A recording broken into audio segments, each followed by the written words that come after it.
المشهد الأخير من مونديال جديد على قنوات البين سبورتس.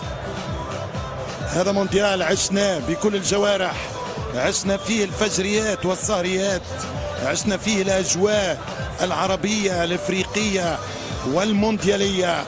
في الأخير وصلنا إلى 19 من شهر 7 من سنة 26، مسرح النهائي نيوجيرسي. زوج فرق اللي يتقابلوا هما اسبانيا والارجنتين بعد مشوار متميز بالبطولة، وعاد اللقب للأفضل، وحقق المنتخب الإسباني البطولة باستحقاق.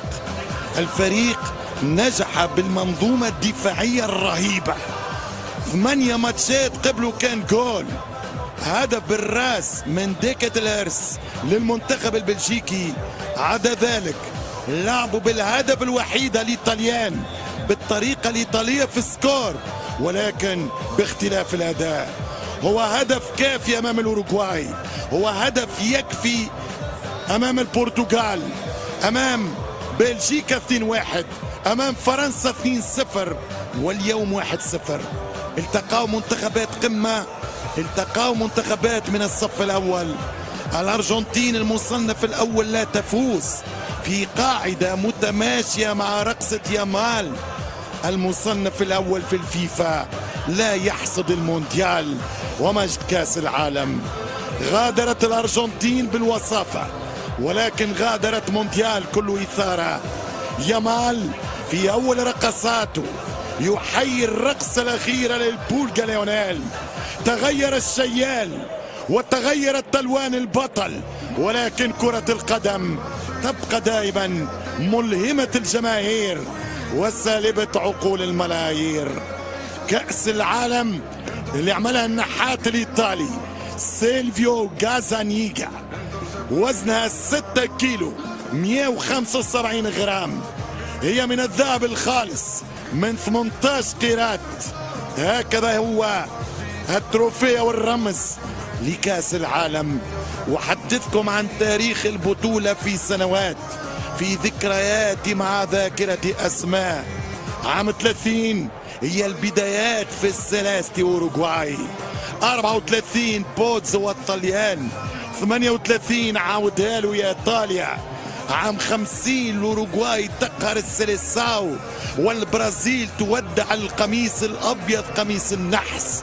عام 54 معجزة بيرن، المجر قبل ايام ضربة المجر المانيا 8-3، عودة لعبوا في الفينال في 10 دقائق 2-0 هنغاريا بوشكاش، ولكن البطولة للألمان.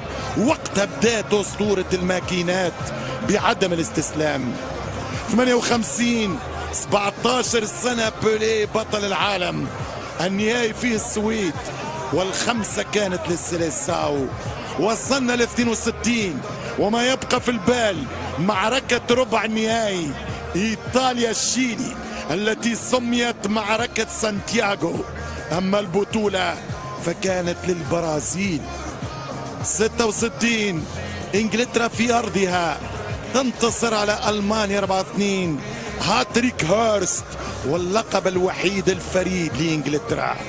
عام 70 عادت السامبا لترقص في وداع بوليه، أيام توستاو شايرزينو وبقية كبار السلاساو. 74 8 من البايرن والألمان أبطال العالم. وصلنا لماريو كامبس في لول، رامون دياز وباساريلا الذي رفع الكاس أمام هولندا في بطولة غاب عنها كرويف.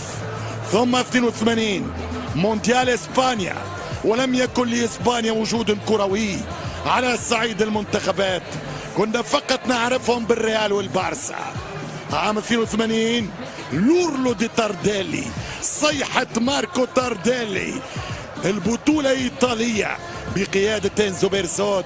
وما بقي في ذاكرتي المعلق الإيطالي لما 3 مرات يقول كامبيوني ديل موندو، كامبيوني ديل موندو، كامبيوني ديل موندو.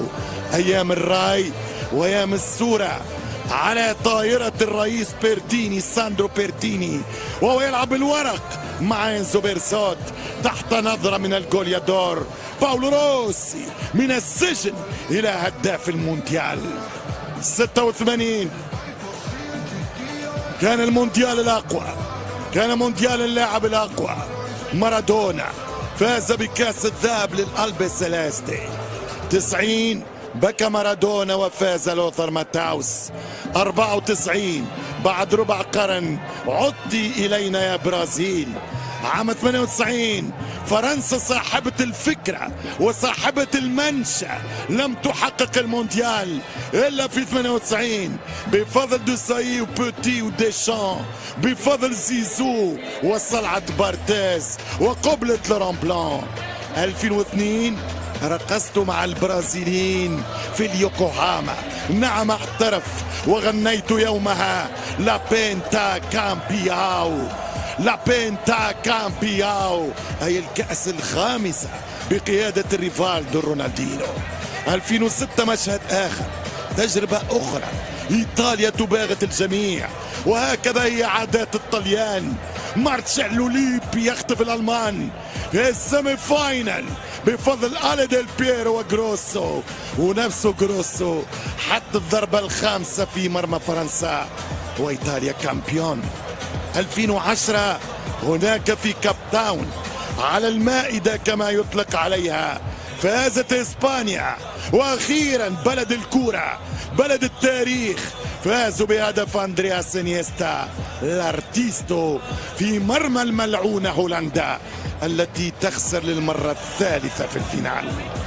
2014 هناك ساو باولو في المورومبي، ويشهد المراكان على حضور قوي للبين سبورتس. يومها فازت ألمانيا وخسر ميسي أول فاينل. جانا ال 18 هناك في بلد بوتين، هناك في أرض الدب الروسي، فازت فرنسا عن طريق السوبر ستار الجديد اسمه كيليان امبابي أمام مودريتش وأمام المفاجأة كرواتيا. وجاء المونديال في بيت العرب، وكان الاحتضان من أرض العرب. نظمت قطر مونديال للأسطورة، وفاز ميسي الأسطورة باللقب أخيرا. ابتسم له الحظ بذكريات شيل يا طويل العمر شيل. رفع الكاس مع البشت وكتب البولجا تاريخ الأرجنتين. مرت أيام وجاءت أيام، جاءت أيام مشات أيام، وتلك الأيام نداولها بين الناس. هنا نيوجيرسي، هنا 19 يوليو جويليا 2026، المشهد النهائي في أرجنتين إسبانيا. إسبانيا اكتسحت، لا يهم. الأرقام بسيطرة، لا يهم. الأداء بسلطنة، وما يهم. ما يهم النتيجة 1-0، وفيران توريس بجنب انيستا في تاريخ لافوريا روخا.